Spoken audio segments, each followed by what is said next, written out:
Hello, everybody. Thank you for tuning in. I'm super, super excited about this. Lorena Jones, back at 10 Speed. She and I worked there together in the early 90s-ish. Yeah. 10 Speed's mostly well known for the Moosewood Cookbook. And yeah, we had great times there. So I don't know where to begin now. Where should we go? Ask a question, anybody. Let's talk about cookbooks and how they've gone from all this recipe testing to being posted on blogs, and now they're a cookbook. Yeah. Well, I mean, the one thing that I'm trying to remember, Heidi Swanson was really one of the first people to kick it off. And that was more than 15 years ago.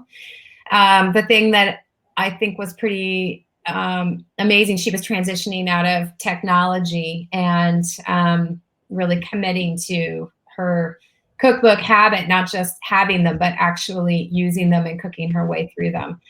And in the process of doing that, she realized that a lot of recipes are not very well tested or even tested at all. And being the very precise technologist that she was, that set her on a path. And it was interesting because, of course, across that whole platform, there were that was such a big bloom time where everybody who had any interest in the category was beginning to write and beginning to publish their own recipes. The amazing thing about that was that you saw this great diversity, across the platform, and it wasn't just the same recipes over and over again. And it sort of shook up, of course, the usual dominant media forces. That said, most of them were amateurs, and as a result, many of the recipes that were posted had many imperfections. Some of them, if you are an experienced cook, it's pretty easy to navigate. If you're not, it can be super discouraging. So, fast forward another 10 years, I think a lot of those people have either fallen along the wayside or gotten really good at what they do and understand the power of being able to get someone to cook their stuff and feel really successful doing it. And I think even in the cookbook industry, that whole transformation and first that nervousness about feeling, for the publishers who were feeling like, oh my gosh, our whole business is going to be cannibalized by this, crazy freeform content platform that we can't control, to realizing that there was, is, and has been for a long time, a sort of professional, systematic way of publishing cookbooks.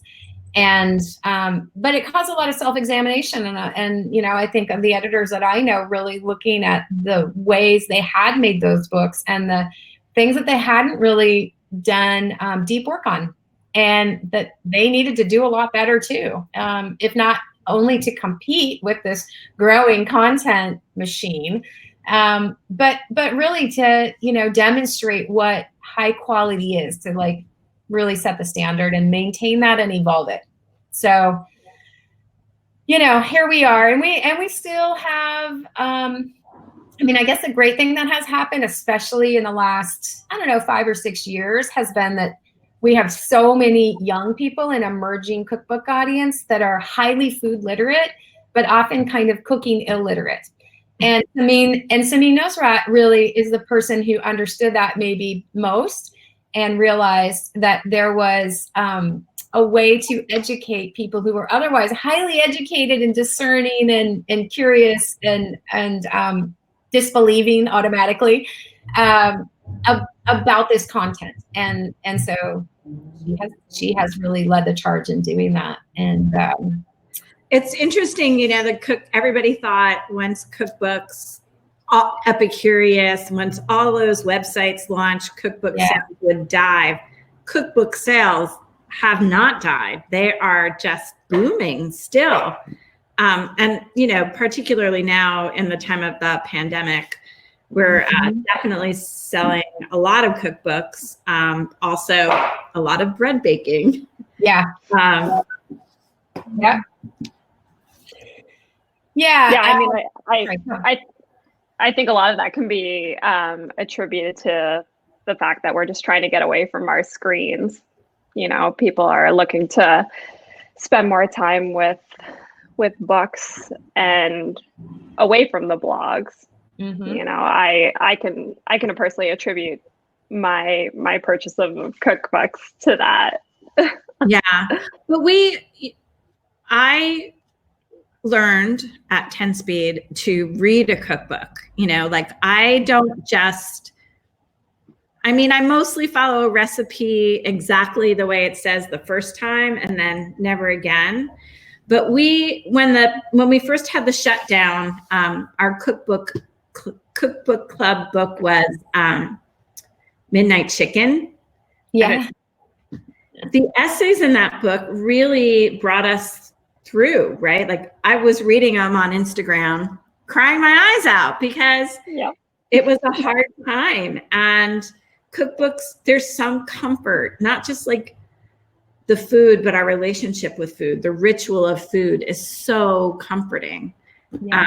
I know I'm going on a tangent, but it's a relevant tangent, though. I think that a cookbook author's ability to take food from being something that is solely sustenance to being something that's truly art, and to be able to represent it that way.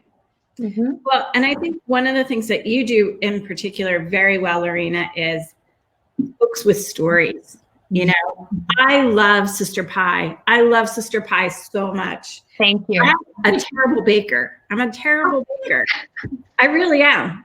I can do savory mystery ingredients, but baking, I'm like, can I just estimate? No, there's no. Yeah. Somebody else says they love Sister Pie too. I see them saying that. Thank you. That's so nice.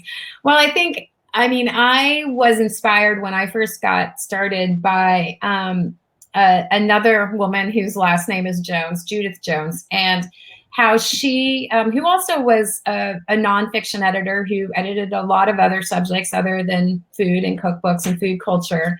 She is the editor who dug Anne Frank's diary out of the pile and convinced her boss to publish it in America. And Judith only did books that had in which the food and the recipes were contextualized and framed by story and by human experience. And those were the books that I found most meaningful as a young person, probably in my 20s. And I guess I just assumed or hoped that everybody else would feel that too. And so those are the books I've always been most interested in working on and really developing. And because I really started doing that work at 10 Speed way back in the long time ago in the early 90s. And we were really building the food program there, and we were all like-minded, and certainly those minds have evolved and opened much more now, thankfully. But what we did all crave was the story and that sort of resonance that then can couch the recipes. And so the publishing that at least I've been fortunate to be involved in for, I don't know, like my almost 30-year career now has, it sounds scary to say that out loud, yeah. But has been about doing cookbooks. I do other books too, but doing cookbooks that really do have this anchorage in the past and in a way that I hope really informs future readers and people who are no, I shouldn't say just, but who don't cook, who are armchair readers, but recognize that food culture is part of culture. Yeah. It's important to know about it, and you can enjoy it even if you don't cook. I once had a designer who said to me, well, don't you think, and this was a long time ago before we had, and many other publishers had published like hundreds and thousands more cookbooks. And she said to me, well, don't you think that there's just too many of them coming out? Like, people have enough? And I answered the first thing that was in my head, which was, what other thing do we do as humans 3 times a day in which we connect with the people in our lives in the past, in the present, and in the soon future when you sit down at your table? Yeah, that was going to be one of my questions, it's 2-part. I feel like 10 Speed took a lot of risks that other publishers were not willing to do. They were doing vegetarian and vegan books. Yeah. Way before, in the meat and potato era. And Asian cookbooks, I had so many reps say to me, oh, Asian books don't sell. Fish books, they don't sell. Right. That's funny because, a huge number of people in the world eat that food. And you know what? They don't call it Chinese food or Korean food. They call it food. Yeah, it's food. And I think, probably my risk taking I learned there. But the other part, the next part of that question is, how do we keep reinventing, so we have Molly Katzen, the Moosewood Cookbook was vegetarian. Yeah. Now we're like, now there's vegan and we have to keep reinventing that, that culinary expertise, right? Like how, as an editor, how do you decide that that's very fresh? There are so many subjects and areas of expertise that have not been adequately explored, developed, and shared. By developed, I mean developed for sharing, because of course people who are native to whatever that food way or expertise is, it's very developed for them. But so there's so much in that. And the amazing thing about, one of the good things about living in this country is that there is such an interest in absolutely everything. And so there's an opportunity to do a lot of work that hasn't been done. I think that's part one. So part two is that in any subject, whether it's kimchi or it's naturally leavened bread, there are the deepest rabbit holes that you can go down into. And the people who are the most expert in these subjects continue to keep digging down into their rabbit holes. So those of us who are not ever going to achieve their level of expertise, we got a long way to go down that, down that hole. So for me and for the editors that I work with, it's always about expanding and including more, exploring more, and then going deeper. Yeah, those are 2 great examples, kimchi and bread. Vegetable Kingdom. Yes. A new vegan book. The other thing that 10 Speed has always brought to the table is beautiful design. Like, how a recipe, and that probably is how I buy a cookbook is, I just want it on one page, I know. And, layout is so important. And I think 10 Speed does a great job with that. And I know some of those designers, and they're great. Thank you for doing that. We do have a question in the chat or in the question box. Can you touch on the relevant topic of centering the publishing of culture cookbooks by people who live there instead of folks who discover that food? Absolutely. And I'm not reading it, but I hope that you have quotation marks around discover. Yeah. Yeah. Okay. Thanks, Leah. 10 Speed has a very long time been interested in publishing what we can, I think, recognize as like really high quality work by the people who are native to the work, by own voices writers, before own voices was a thing that we all said and that people knew what it meant. And so for many years, and a lot of the books that we have published have been on Asian foodways and Asian subjects. So, and I think a large part of that is because we are on the West Coast and because we're in the Bay Area and we have a really large Asian American population. And so there's, there are a lot of experts here and a lot of influence. So some of that's geographic for sure, and Ten Speed does cookbooks sometimes that are related to restaurants, and those people who are running those restaurants are that's their culture to make that food, right? Like, isn't Falastine, that's a Falastine is a book that's coming from one of Yotam Ottolenghi's partners. There are 4 in that partnership that started the Ottolenghi shops and then the restaurants in central London.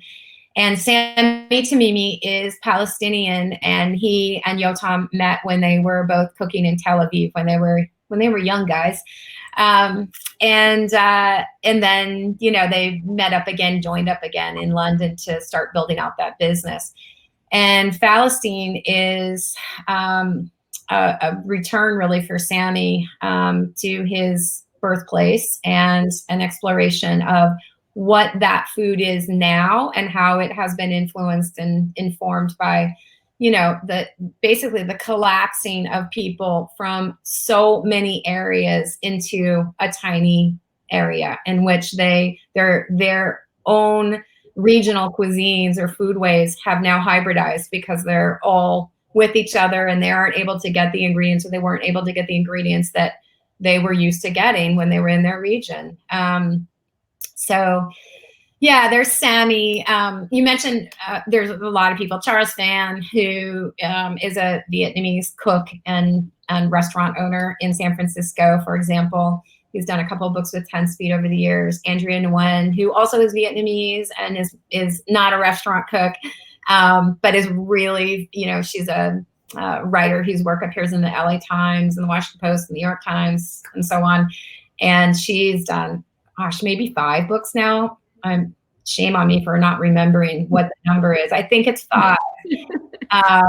For home, for the home Vietnamese cook, both people who are Vietnamese Americans, whether they're 2nd, 3rd, 4th generation, or they're came here as refugees, or those of us who are really interested in learning about that food. So yes, we have always tried. We are, like every other publisher, and publishing is is an exclusive industry that is filled with people who have always had access to books, always had access to education, and, frankly, have had the means, whether it means living with their parents or not,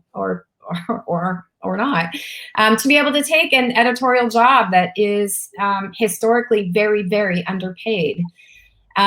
We're trying to change that at Random House. We have a pretty diverse staff at 10 Speed, but that is not to say that we can't do much better, and are really committed to doing much better. So, and that also extends to who we publish and the topics that they publish on, and then also how we promote and market their work, and making sure that we have writers, publicists and marketers who are, if not native to that culture and that foodway, at least maybe closer to it than someone else on the staff is, and so that they have a better understanding of what they know and what they don't know, and they need to do better on. So yeah, I've been hogging up the screen. Isabelle, what are your questions?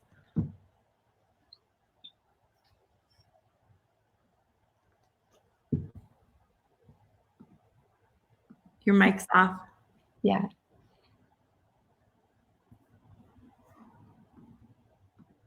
It's at the top. I'm sorry, people. We're really learning how this thing works. Did you mute yourself? I didn't mute you, so I can't mute you. Let's see.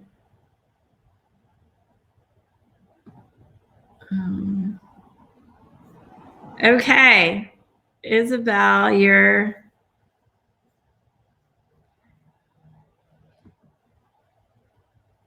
I would say, Isabelle, if you want to type it into the chat box, then we can answer that way. But yeah. Sorry, Isabelle. I don't know what happened.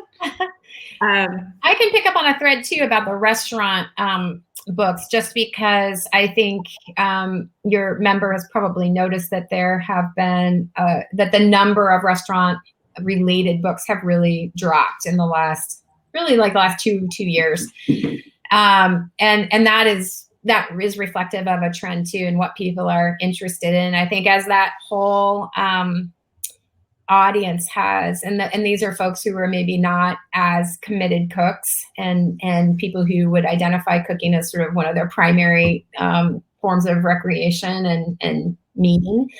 But the people who are very food literate, but maybe not as cooking literate, as that whole bolus of consumers have come into the marketplace, there's been a much greater interest in home cooking and much less of an interest in replicating what you have at a restaurant, understanding that is really more of sort of like, I don't know, it's like a copying exercise versus really just becoming very improvisational, comfortable, and iterative in the kitchen. And the way that you do that is not by copying what somebody else has done for their business as professionals, with a whole crew of professionals helping them get that done. It comes from really, understanding and stepping your way through a really wide range of, just regular home cooking. So that really changed the complexion of the cookbooks that have come out, or the mix of them. Yeah, I kind of related to that is like, everybody has a special diet now, right? They're gluten-free or dairy-free, or they're vegan. So the restaurants don't really support that much. I could see why that would be, a switch. For a very short time, when I was living in Oakland, I was doing personal chefing and cooking healthy food for people. Yeah. And everybody had, and I would pull something from Heidi, and I would pull something from the vegans, and I would pull something, because everybody it's different, right? Like I don't know, although I would kill to eat out. I'd love to go to a restaurant and have somebody wait on me now, right? I know, me too. Yeah. Not have to do dishes. But I think everybody's got these special things, right? Like, I wish I don't have a copy of the gluten-free baking book. That is so absolutely beautiful. Thank you. It's just gluten-free baking, right? Isn't that what it's called? Yeah. We have a lot of, where I live in St. John's, we have a lot of vegans. Vegetable Kingdom, everybody loves it. Yeah, vegans, and everybody's doing keto right now. Mm-hmm. So yeah, that's what's happening. But suddenly they're all baking bread, so I'm not sure what that really means. 10 Speed has done some awesome bread baking books. I don't know what the latest one is. I know Crust and Crumb. Oh, and somebody said Cool Beans. They love Cool Beans. Oh, thank you. I love that book too. Joe did such a great job on that book. He's done some smaller books over the years. This was his first big book, and it really hit it out of the park. Couldn't have come out at a better time, when everybody is, one, wanting to eat less meat, two, has beans in their pantry, and three, just feels much more motivated to cook with beans in ways that they don't know already. I know that beautiful design that I love so much. It's good. Yeah. Yeah, it's really good. Nice. It's beautiful. I might have to go home and make this one. Yeah. And then 10 Speed, a long time ago, did that whole series of just cookbooks on like beans and tomatoes, and I don't remember what that series was called, but that's the Totally series, the little die cuts. Or are you talking about the tall, skinny ones? Oh, the great books of, the great books of. Yeah. That's where I feel like 10 Speed was a leader, you know, in a lot of the like, let's just look at this one thing, you know. Yeah. I often describe our publishing as immersive, which, you know, is it's a euphemism for like super nerd. Because we really are. And, you know, there's a lot of people who work there and have always worked there, who have been really interested to know, like, what are the 60 varieties of shelling beans that you want to know about, and what do they taste like, and why should you have that diversity in your diet? And same with tomatoes. Yeah. I feel blessed in that way. It's a special collective for sure. I'm going to see if I can get Isabelle back on. But there's another question in the chat from Andrew. What cookbook do y'all find yourself returning to again and again? Is it to reference a specific recipe or just enjoy the book? Oh, wow. Well, as you can imagine, I have a pretty embarrassing cookbook library. Me too. Yeah. I try and make myself feel like that's not gross overage because I have 3 children and I figure that one day they'll like split them all up. Are you back? I'm back. Oh, good. I'm glad to be back. Great. I am a baker, so I bake all the time. And one baking book that I really think is fantastic, and full disclosure, I did edit this book, and I did edit it not for 10 Speed, but is the Huckleberry book by Zoe Nathan, who's in Los Angeles. She was one of the early ones to use a lot of alternative flours and yogurt and, you know, things in her batters and doughs that are just so toothsome and delicious, and they work every time. And it is my favorite baking book. I use it all the time. Let's see, for 10 Speed, I mean, a book that I use probably every 2 weeks because I am locked into, it seems, making massive amounts of granola for my family who's now all living here, and who I made the mistake of like making it and shipping it to them when they were in college and other places. And now they just think that it should be in the cupboard. But in Tartine All Day, Liz Pruitt has the absolute best granola I've ever made. And I've made a lot of them. And it is the one. The challenge one. Yeah. Speaking of granola and Heidi Swanson also, have you made her granola with orange zest in it? No, I have not. My favorite. I give that recipe to everyone. It's just your basic granola recipe, and then the addition of orange zest just brightens it up. It's delicious. Oh, wow. Okay. I will check it out. I find, and I imagine maybe it's the same for you guys, that I have, you know, I will read my way through a book. Obviously not the ones I edit. The ones I edit, I read like 10 times. But other people's books, I read my way through. I flag all the things that I want to do. I probably do 30% of those things that I flag because I have a job. And one day in retirement, I will cook all the other things on those flags. But and then of those, say 30% flags, I have 2 or 3 things out of every book that are just so dang good that they are like immediately go into the repertoire. And then I pull those books for that thing. And so it's hard for me to say that there's a single book that I go back to, except for Zoe's baking book, which is the case for baking. But for savory, it's like all over. You know, I have a Nigel Slater Eat book that I use for inspiration all the time. Sometimes when I'm on conference calls, I'm kind of bored and I'm like, and then I get that visual inspiration and remember, oh yeah, I have spring peas in the fridge. So expanding upon that a little bit, I'm curious how often you go to different cookbooks for just, you know, visual inspiration and cooking inspiration, and then how often you go to cookbooks for a specific recipe or a specific technique. Yeah. Gosh, I'd say I do both all the time. All the time. And I also read a lot of newsletters in the space. I constantly ask people that I know who enjoy food and sharing food, what they're cooking, what they're reading, and why.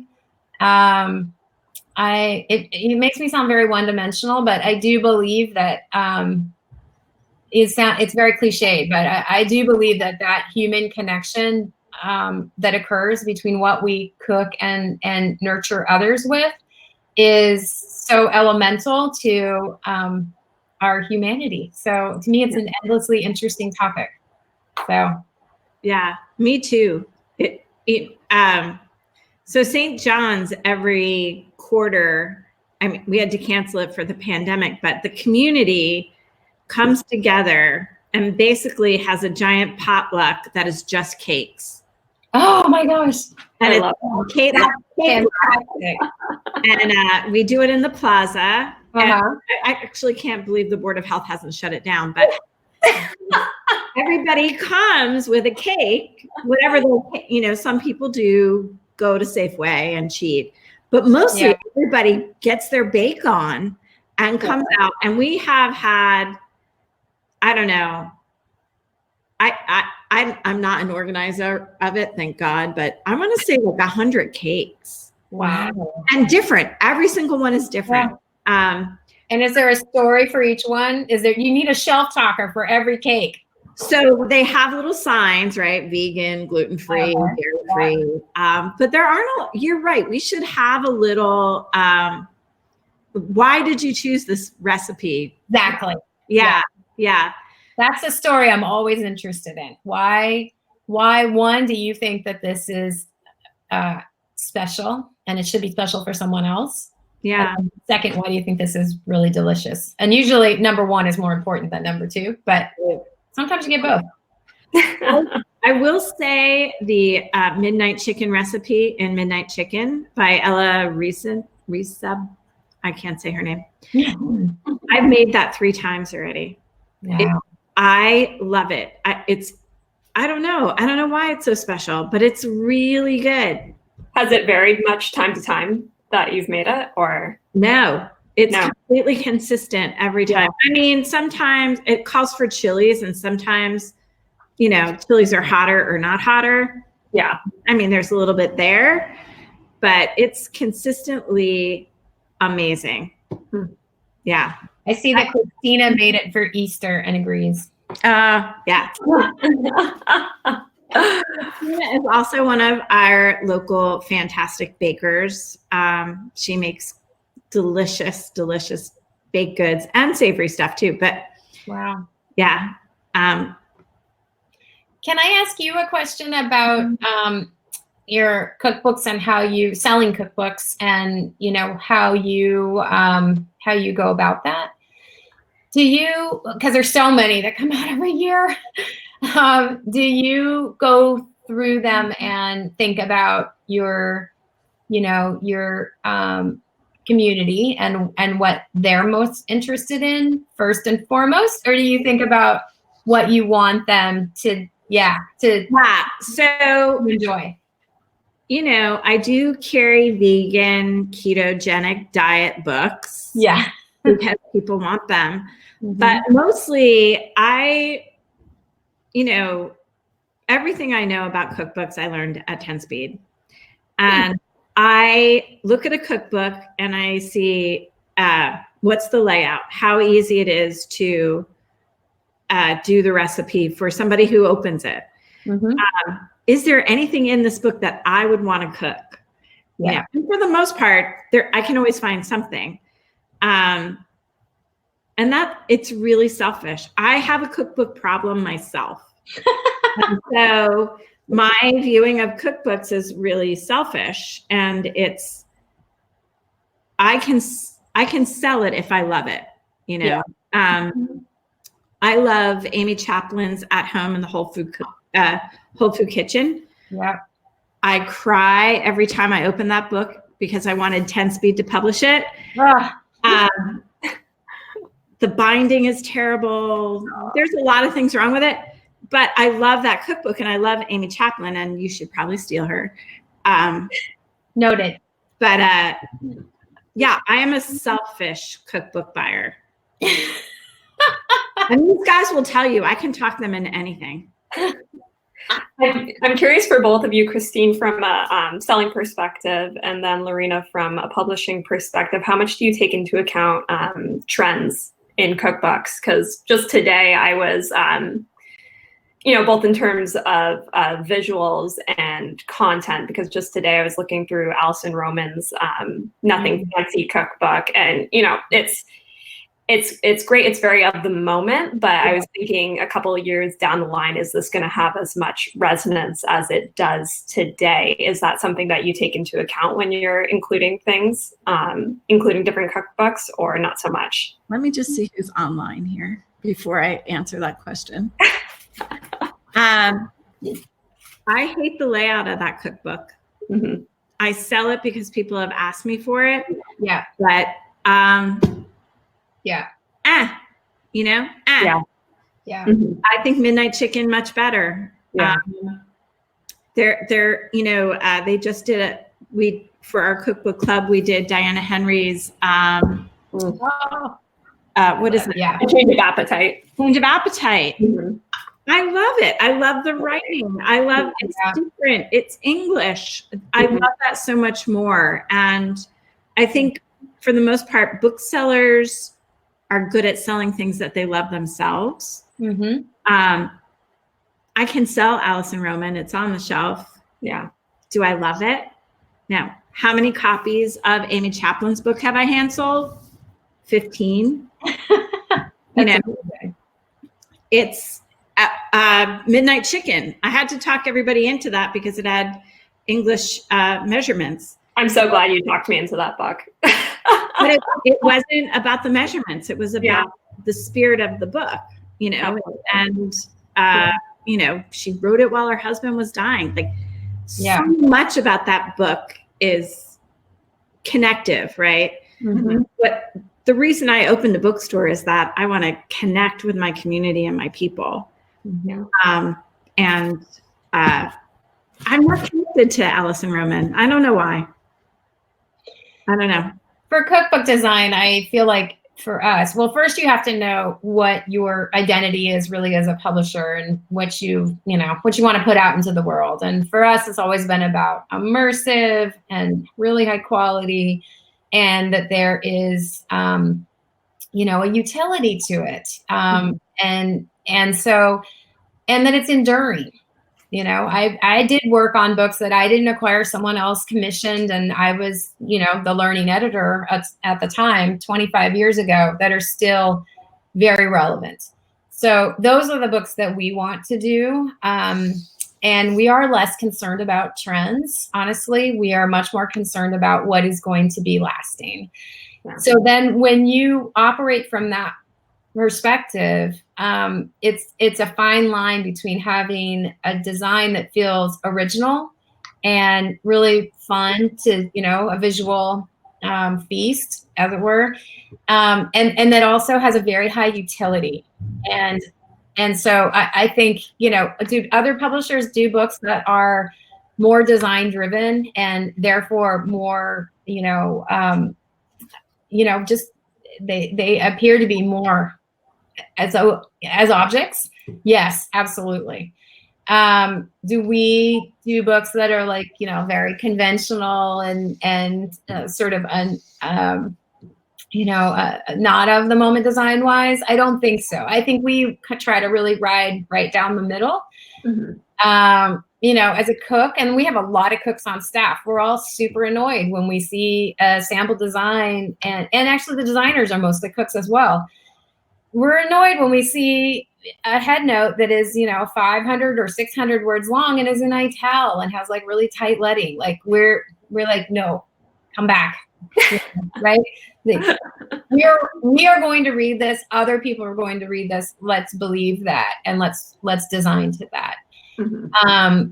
That really only happens from outside designers who are sending stuff in. I have to say, in-house, the staff designers have the same sensibility, and so in terms of trends, I guess if you think of topics like, authentic Vietnamese cooking, that that, I guess you could say right now, that is a trend. But, you know, I'm sure if you're Vietnamese American, that's really insulting. So, Yeah.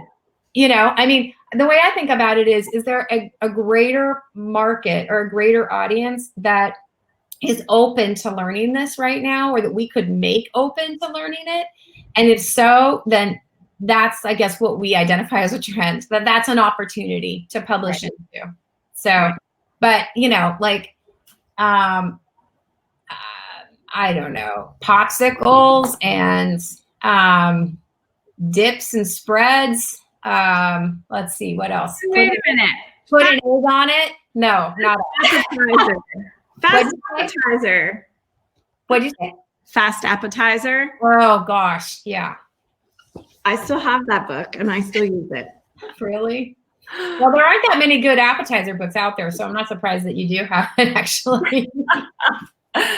Speaking of niches and just like specific courses or cookbooks dedicated to specific courses, I wanted to chat for a moment about David Leibovitz's new book that you're putting out. I just finished his memoir, La Part, and it was fabulous. I think, yes, exactly. His voice is so strong, and it's always been so strong throughout the history of his blog. But I feel like, just given the content of his focus, both in his career and his writing, I'm obviously going to him mostly looking for dessert recipes. And so I'm curious about, you know, him writing a book that's specifically dedicated to drinks. How do you market that? How do you position that?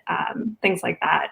Yeah, that's a good question, and obviously something that we chatted about, because we had said to him, would he do another baking book after he did the second memoir? The first memoir was Sweet Life in Paris, which is a fantastic read if you haven't read it.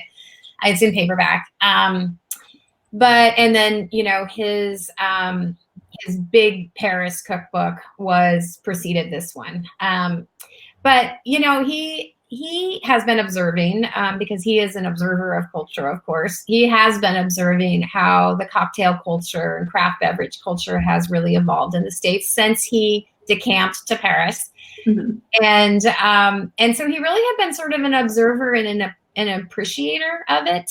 He had become pretty good friends with a number of the craft cocktail writers like Brad Parsons, who have written books for 10 Speed. And I think he just really became enchanted with the subject matter and the sort of civility of enjoying a cocktail hour, enjoying the story behind, you know, the people who grew the ingredients, and then the spirit maker, and then the cocktail, you know, and then the mixologist for the bartender who has created a drink around all of that, and it just how that has been connective in culture for forever, really, since the Middle Ages.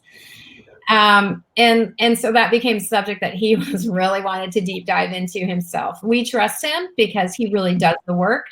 Yeah. He's, you know, if he says he's going to really learn something and come back and be able to deliver that in a way that feels like it is fully explored, he will.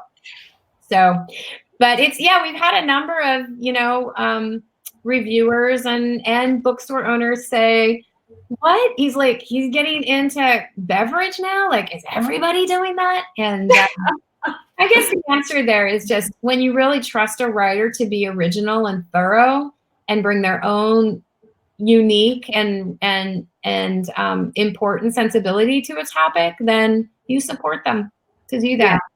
I think it's important what you said too, the fact that he's an observer of culture. You know, I think that's something even more so than seeing him as a baker. That's very true to his writing style, and so I'm excited to see it unfold in that book.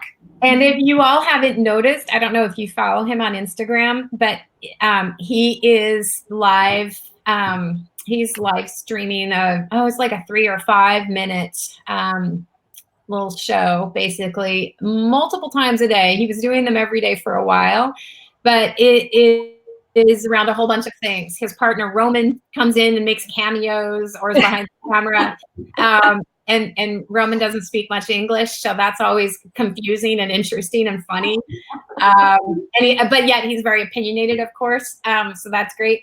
And and David is making drinks and explaining more history than is in the book, things that he just couldn't fit in or things that he's learned since.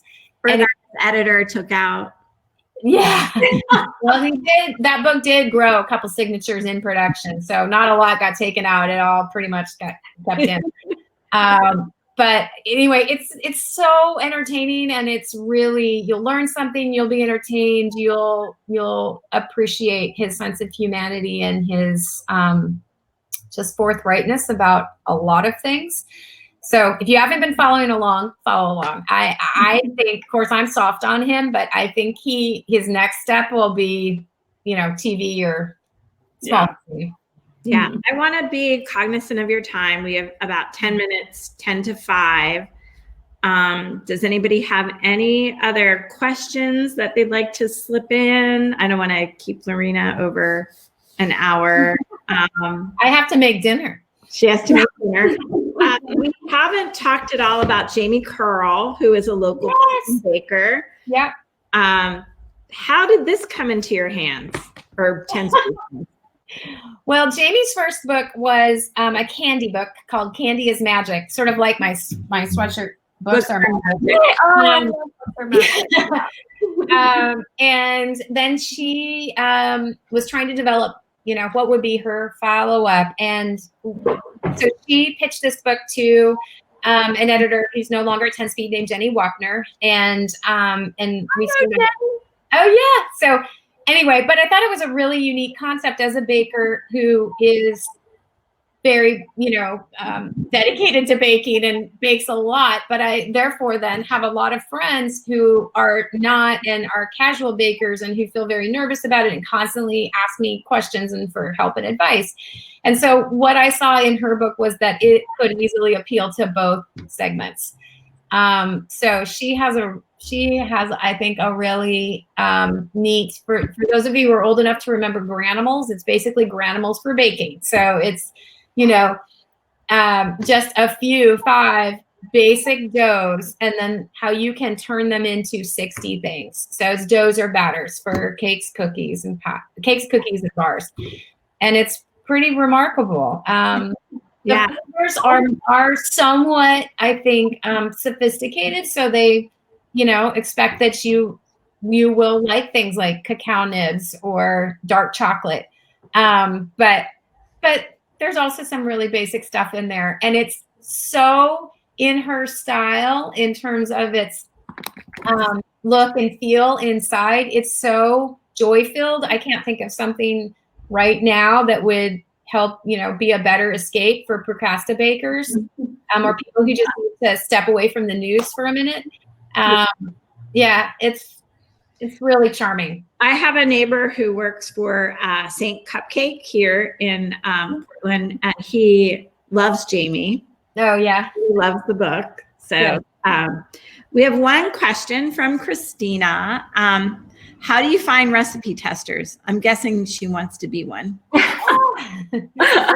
Well, all of our book contracts stipulate that the cookbooks, that manuscripts, the recipes need to be tested by a third-party tester. A lot of times that third-party professional tester, I will say, a lot of those are folks who have gone to culinary school or are, ex-professionals. They're no longer working, but they have worked in a kitchen or a test kitchen in the past.